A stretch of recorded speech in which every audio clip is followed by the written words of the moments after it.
नमस्कार दोस्तों, जैसा कि आप सभी जानते हैं कि आज दिनांक 13/12/2024 को दीनदयाल उपाध्याय गोरखपुर विश्वविद्यालय गोरखपुर के बीए फर्स्ट सेमेस्टर एग्जामिनेशन 2024-25 के अंतर्गत हिस्ट्री का पेपर हुआ है। पेपर का नाम था ancient and early medieval India till 1206 AD। Paper code था HIS 101 और पेपर आईडी था 1048। आज अगर आप चैनल पर नए हैं तो चैनल को लाइक, शेयर एंड सब्सक्राइब करना न भूलें। आइए आज हम इसके आंसर की को देखते हैं।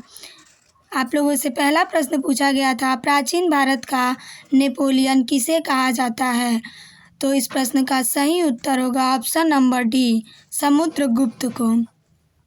दूसरा प्रश्न पूछा गया था, प्रसिद्ध यूनानी राजदूत मेगास्थनीज भारत में किसके दरबार में आया था? तो दूसरे प्रश्न का सही उत्तर होगा option number C, Chandragupta Maurya. तीसरा प्रश्न पूछा गया था, अभिलेखों में किस शासक का उल्लेख प्रियदर्शी एवं देवानाम प्रिय के रूप में किया गया है? तो तीसरे प्रश्न का सही उत्तर होगा ऑप्शन नंबर बी, अशोक। चौथा प्रश्न आप लोगों से पूछा गया था, इतिहास का पिता किसे कहा जाता है? तो चौथे प्रश्न का सही उत्तर होगा ऑप्शन नंबर ए, हेरोडोटस को। पांचवा प्रश्न आप लोगों से पूछा गया था, हड़प्पा में मिट्टी के बर्तनों पर सामान्यतः किस रंग का उपयोग हुआ था? तो पांचवें प्रश्न का सही उत्तर होगा ऑप्शन नंबर ए, लाल रंग का। छठवां प्रश्न पूछा गया था, कल्हड़कृत राजतरंगिणी में कुल कितने तरंग हैं? तो छठवें प्रश्न का सही उत्तर होगा ऑप्शन नंबर ए, 8 तरंग। सातवां प्रश्न पूछा गया था, निम्नांकित में से किसका सुमेल नहीं है? तो सातवें प्रश्न का सही उत्तर होगा option number C, Kalibanga Haryana. आठवां प्रश्न पूछा गया था आप लोगों से, सैंधव सभ्यता का महान स्नानागार कहाँ से प्राप्त हुआ है? तो आठवें प्रश्न का सही उत्तर होगा ऑप्शन नंबर ए, मोहनजोदड़ो। नौवां प्रश्न आप लोगों से पूछा गया था, मानव द्वारा सर्वप्रथम प्रयुक्त अनाज था? तो नौवें प्रश्न का सही उत्तर होगा ऑप्शन नंबर सी, जौ। 10वां प्रश्न आप लोगों से पूछा गया था, ऋग्वेद का कौन सा मंडल पूर्णतः सोम को समर्पित है? तो 10वें प्रश्न का सही उत्तर होगा ऑप्शन नंबर सी, 9वां मंडल। 11वां प्रश्न पूछा गया था, बहुत ही आसान प्रश्न था, सबसे पुराना वेद कौन सा है? तो इस प्रश्न का सही उत्तर होगा ऑप्शन नंबर बी, ऋग्वेद। 12वां प्रश्न पूछा गया था आप लोगों से, वस्त्रों के लिए कपास की खेती का प्रारंभ सबसे पहले किया गया? तो इस प्रश्न का सही उत्तर होगा ऑप्शन नंबर डी, भारत में। 13वां प्रश्न पूछा गया था, सिंधु सभ्यता के लोग पूजा करते थे? तो 13वें प्रश्न का सही उत्तर होगा ऑप्शन नंबर ए, पशुपति की। 12वां प्रश्न आप लोगों से पूछा गया था, वस्त्रों के लिए कपास की खेती का आरंभ सबसे पहले किया गया? तो इस प्रश्न का सही उत्तर होगा ऑप्शन नंबर डी, भारत में। 13वां प्रश्न आप लोगों से पूछा गया था, सिंधु सभ्यता के लोग पूजा करते थे? तो 13वें प्रश्न का सही उत्तर होगा ऑप्शन नंबर ए, पशुपति की। 14वां प्रश्न आप लोगों से पूछा गया था, पाटलिपुत्र के संस्थापक थे? तो 14वें प्रश्न का सही उत्तर होगा ऑप्शन नंबर ए, उदयन। 15वां प्रश्न आप लोगों से पूछा गया था, अंतिम समय में हर्ष किस धर्म का अनुयायी था? तो इस प्रश्न का सही उत्तर होगा ऑप्शन नंबर सी, बौद्ध धर्म। 16वां प्रश्न आप लोगों से पूछा गया था, नागानंद रत्नावली एवं प्रियदर्शिका के लेखक थे? तो 16वें प्रश्न का सही उत्तर होगा ऑप्शन नंबर डी, हर्षवर्धन। 17वां प्रश्न आप लोगों से पूछा गया था, अंग्रेजी में BC का तात्पर्य है? तो 17वें प्रश्न का सही उत्तर होगा option number A, before Christ. 18वां प्रश्न आप लोगों से पूछा गया था, मोहम्मद साहब का जन्म हुआ था? तो 18वें प्रश्न का सही उत्तर होगा ऑप्शन नंबर ए, मक्का में। 19वां प्रश्न पूछा गया था, कौन सा कर राजा को उपहार स्वरूप प्राप्त होता था? तो 19वें प्रश्न का सही उत्तर होगा ऑप्शन नंबर ए, भाग। 20वां प्रश्न पूछा गया था, निम्नलिखित में से कौन हड़प्पा और मोहनजोदड़ो के उत्खनन से संबंधित नहीं थे? तो इस प्रश्न का सही उत्तर होगा option number D, V.A. Smith. 21वां प्रश्न आप लोगों से पूछा गया था, हड़प्पा सभ्यता की जानकारी का प्रमुख स्रोत है। तो 21वें प्रश्न का सही उत्तर होगा ऑप्शन नंबर डी, उपर्युक्त सभी। 22वां प्रश्न आप लोगों से पूछा गया था, भारतीय पुरातत्व का जनक किसे कहा जाता है? तो 22वें प्रश्न का सही उत्तर होगा option number A, Alexander Cunningham. 23वां प्रश्न आप लोगों से पूछा गया था, भीमबेटका किसके लिए प्रसिद्ध है? तो 23वें प्रश्न का सही उत्तर होगा ऑप्शन नंबर ए, गुफाओं के शैल चित्र। 24वां प्रश्न पूछा गया था, मेगास्थनीज ने भारतीय समाज को कितनी श्रेणियों में विभाजित किया है? तो 24वें प्रश्न का सही उत्तर होगा ऑप्शन नंबर डी, 7 श्रेणियों में। 25वां प्रश्न पूछा गया था, कलिंग युद्ध की विजय तथा क्षतियों का वर्णन अशोक के किस शिलालेख रॉक एडिक्ट में है? तो 25वें प्रश्न का सही उत्तर होगा ऑप्शन नंबर डी, शिलालेख 13वें।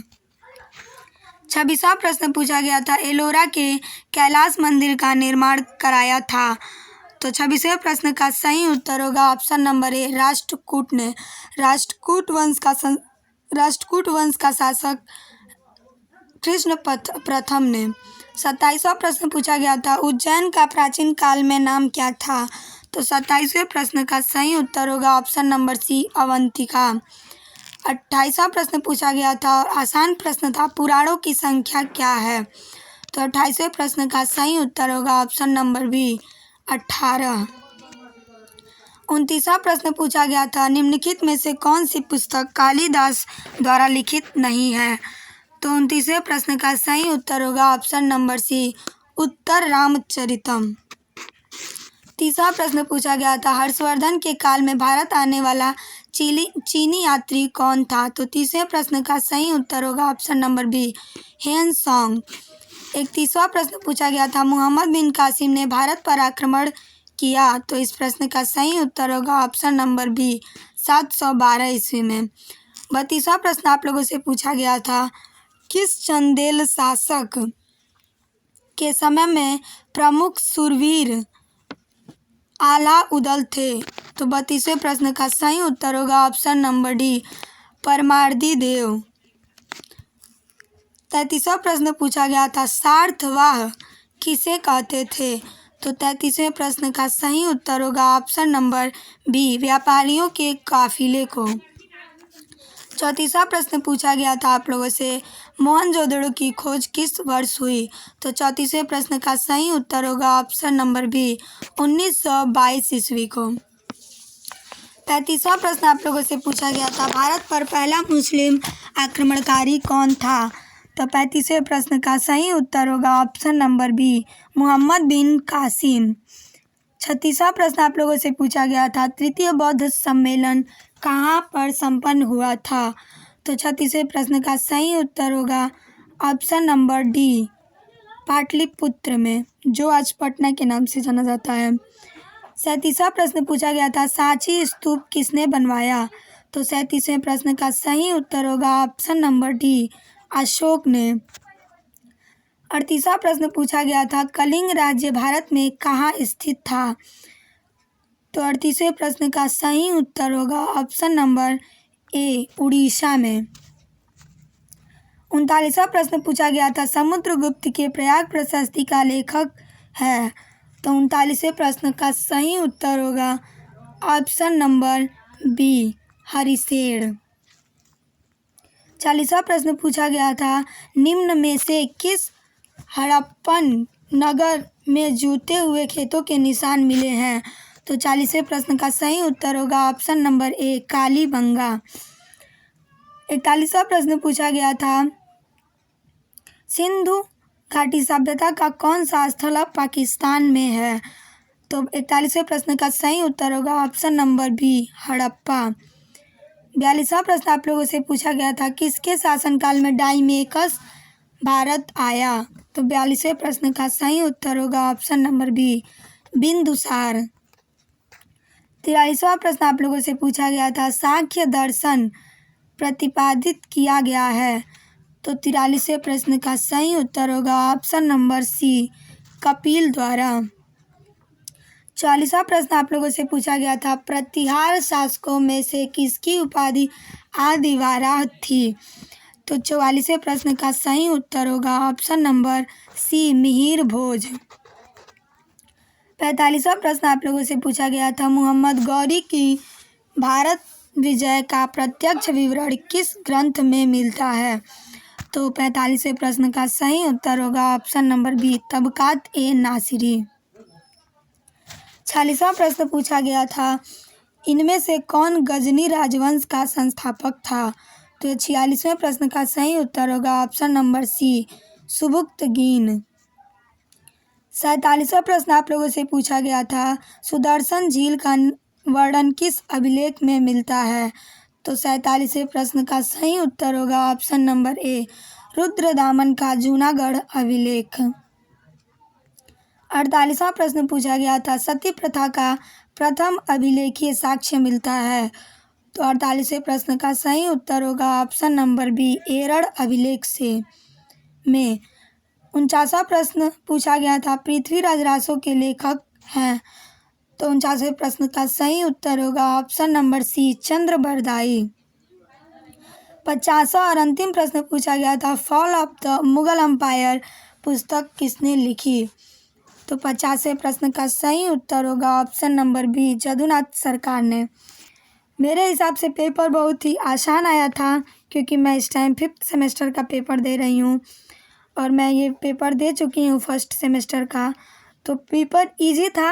आप लोग अगर अच्छे से पढ़े होंगे तो पेपर आप लोग के लिए बहुत ही आसान रहा होगा। और अगर आपको किसी प्रश्न का उत्तर गलत लगे तो आप लोग कमेंट के माध्यम से हमें ज़रूर बताइएगा। अगर आप चैनल पर नए हैं तो चैनल को लाइक, शेयर एंड सब्सक्राइब करना न भूलें। धन्यवाद।